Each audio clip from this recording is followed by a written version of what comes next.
Niccolo Machiavelli, a 16th century Italian philosopher, politician, and writer, is credited with one of the most established and respected books of the Renaissance, The Prince. In it, he describes the required qualities of a feudal lord, or any type of leader for that matter, in order for him to be successful. Because of Machiavelli's brutal pragmatic honesty, which focuses on leadership effectiveness while completely disregarding morality or empathy, the term Machiavellism today refers to the ruthless, manipulative political and diplomatic behaviors that characterize successful, intelligent, and completely immoral business people and politicians. I suggest that you keep this book in your collection and that you read it from time to time, just as a reminder of how social dynamics work, so that you can either utilize them to your advantage or to safeguard yourself from them. It may help you become the next big corrupt politician, but it may also help you recognize manipulation tactics employed by people around you, especially self-appointed leaders.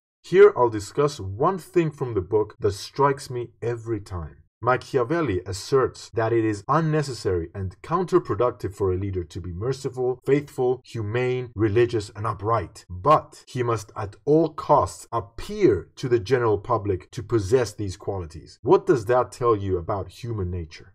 Many of us living in this postmodern secular world have trouble understanding such qualities, so we dismiss these words with ease. For example, being religious doesn't quite mean much these days. But if we consider that in 16th century feudal Europe, being religious was synonymous with being moral or virtuous, then it carries a completely different meaning. Machiavelli observed something critical about human psychology and social dynamics. In his book, The Prince, being a manual for leadership, his advice to appear to be moral or virtuous seems to be a strategy for effectively rallying the support of the masses, because in effective leadership or business, it's a numbers game. Numbers matter. He apparently noticed that the masses could easily be swayed by leaders who positioned themselves as moral and virtuous, so that by extension, the masses would feel the same in supporting them. This obvious psychological need to want to feel moral and virtuous and to want to project that to our peers can be a massively exploitable gate for manipulation. It is why politicians miss no opportunity to virtue signal and bombard the weak masses with moral-sounding buzz terminology, which is both meaningless and vapid. No action required. Just an advertisement of self-congratulatory virtue with no proof of concept. And that's enough for the people hearing it. They don't care about leaders actually being virtuous, as long as supporters feel they did their duty, gave themselves a deluded pat on the back, while receiving perceived imaginary congratulatory remarks by their peers.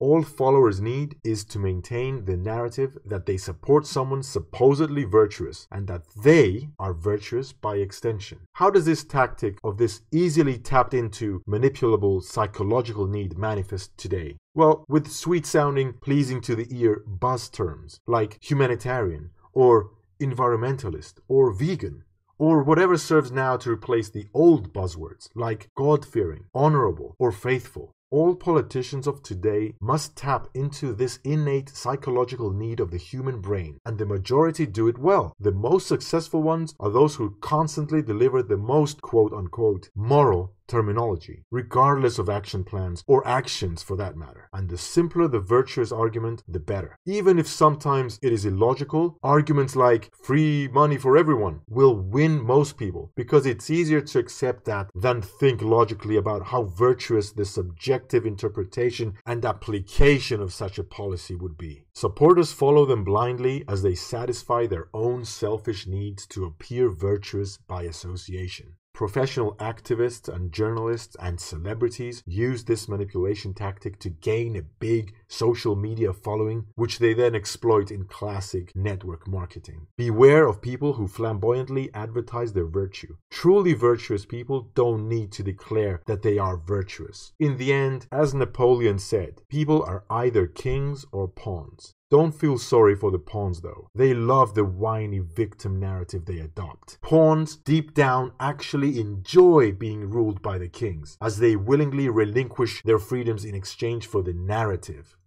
Question is, what are you? Note, I've been theorizing that there's another distinct category of human, beyond kings and pawns, and I may discuss it in a future video. If you think there truly is a third category, I'd love to hear what you think in the comments. I hope this brief discussion was intellectually stimulating. Thank you for listening, you're awesome.